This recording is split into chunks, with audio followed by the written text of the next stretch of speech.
Good morning all of you. Chapter number working of institution में आज हम parliament संसद के बारे में पढ़ेंगे। अभी आपने देखा है न्यूज़ में आ रहा है नया संसद भवन बनने वाला है। हमारे जो माननीय प्रधानमंत्री है, प्राइम मिनिस्टर साहब है, वो दिल्ली में एक नया संसद भवन बनवाने वाले है ना। तो इसके बारे में हमने सुना है ना। तो जब हमने ऑफिस मेमोरेंडम पढ़ा तो आपको उसमें पार्लियामेंट का रोल समझ में आया होगा कि क्या रोल था, है ना। Do you remember the role of parliament in the example of the office memorandum, है ना। तो कुछ तो याद है आपको कि भाई ऑफिस मेमोरेंडम कैसे बना, तो उसमें संसद का जो है, पार्लियामेंट का है, रोल क्या रहा।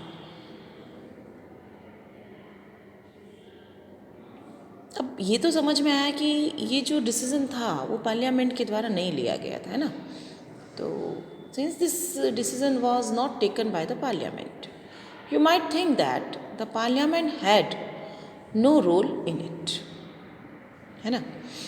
But let us go back to the story and see whether parliament figures in it.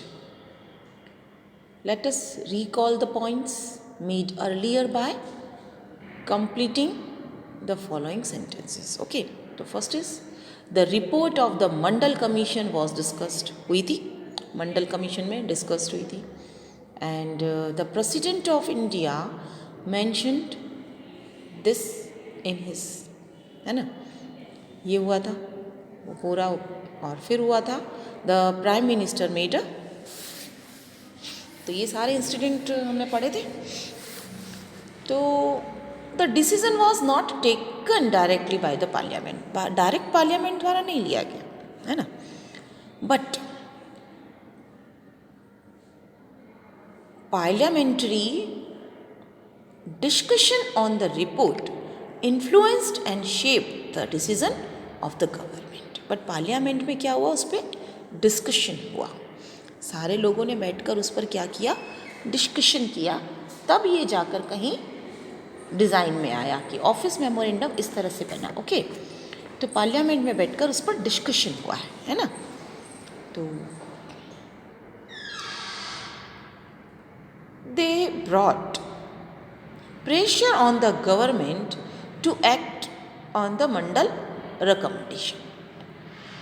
If the parliament was not in favour of this decision, the government could not have gone ahead with it. अगर पूरी parliament जो थी, parliament बनती किससे, है ना। First ये हमें जानना होगा कि हमारा संसद बनता किससे। हमारा संसद जो बनता है वो बनता है लोकसभा के सदस्य, राज्यसभा के सदस्य और हमारा प्रेसिडेंट। ये तीनों मिलकर, ये तीनों बॉडीज़ जब मिलती हैं तो हमारा पार्लियामेंट कंप्लीट होता है। लोकसभा, राज्यसभा एंड प्रेसिडेंट, ये तीनों बॉडीज़ जब मिलती हैं तो क्या बन जाता है, हमारा पार्लियामेंट बन जाता है। तो हम इसके बारे में सोच ही नहीं सकते कि अगर संसद जो है, पार्लियामेंट के जो मेंबर्स हैं, वो अगर एग्रीड नहीं हो तो हम किसी भी हाल में अपना डिसीज़न नहीं आगे बढ़ा सकते हैं और ना ही उसको अमलमेंट में ला सकते हैं, ना ही उस पर वर्क कर सकते हैं ना। तो सबसे होना ज़रूरी है।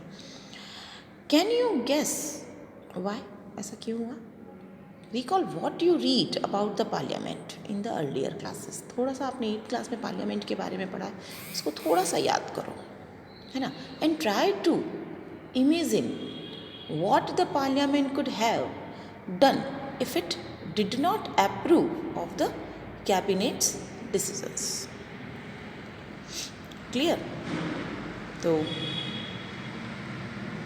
एंड ट्राई टू, कैसे, मतलब parliament could have done if it did not approve the cabinet decisions. अगर कैबिनेट के डिसीजंस में ये अप्रूव नहीं होता तो किस तरह से ये फॉर्मेट में आता। अब कह रहा है कि पार्लियामेंट की ज़रूरत क्यों, why do we need a parliament, हमें क्यों ज़रूरत है। In all democracies an assembly of elected representatives exercises supreme political authority on behalf of the people. In India, such a national assembly of elected representatives is called parliament. Okay. Is called parliament, है ना.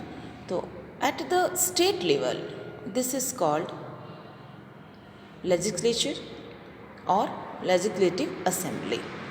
The name may vary in different countries, but such assembly exists in every democracy. It exercises political authority on the behalf of the people in many ways. First is parliament is the final authority for making law in any country. किसी भी country के अंदर law बनाने की जो final authority होती है वो पार्लियामेंट में होती है. तो पार्लियामेंट का मतलब क्या? Rajya Sabha, Lok Sabha plus president. Okay, तो उसके पास होती है. This task of law making and this task of law making और legislation is so crucial that these assemblies are called legislature. Okay, then parliament all over the world can make new laws, change existing law or abolish existing law and make new one in their place. Parliaments all over the world exercise some control over those who run the government. In some countries like India, this control is direct and full. Those who run the government can take decisions only so long as they enjoy support of the parliament. Parliaments control all the money that governments have in most countries.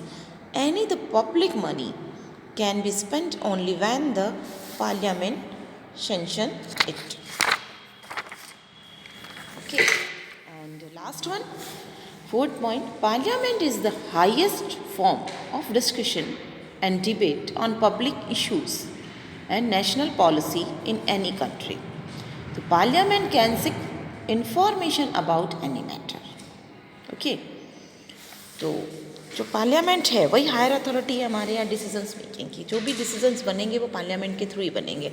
संसद भवन में उसकी चर्चा होती है, उसके बाद जो भी उस पर आर्ग्यूमेंट्स होने होते हैं वो हो जाते हैं. फिर दोनों सभाओं की सहमति से, दोनों सभाओं की जो दोनों ही आपकी विधानसभा लोकसभा है उन दोनों सारा डिस्कशन करते हैं, उस पर बहस होती है, अच्छा बुरा दोनों पक्ष देखा जाता है. फिर वहाँ से अप्रूव होकर आपके प्रेसिडेंट के पास जाता है और तब दोनों सभाएं जब पास कर देती हैं, लोकसभा एंड राज्यसभा, तब उस पर प्रेसिडेंट आपके साइन करता है और कोई भी डिसीजन जो है वो बाहर निकल कर आता है और उस पर काम होना शुरू होता है. तो ये कुछ इस तरीके से पार्लियामेंट हमारी काम करती है. हमारा कल का जो टॉपिक होगा वो होगा 2 houses of parliament. 2 houses means Lok Sabha and Rajya Sabha. तो इसके बारे में हम थोड़ा कल डिटेल में पढ़ेंगे कि लोकसभा क्या है और राज्यसभा क्या है. ओके, और फिर हम पढ़ेंगे political executive. I hope Saturday तक हमारा ये चैप्टर भी फिनिश हो जाएगा. Thank you.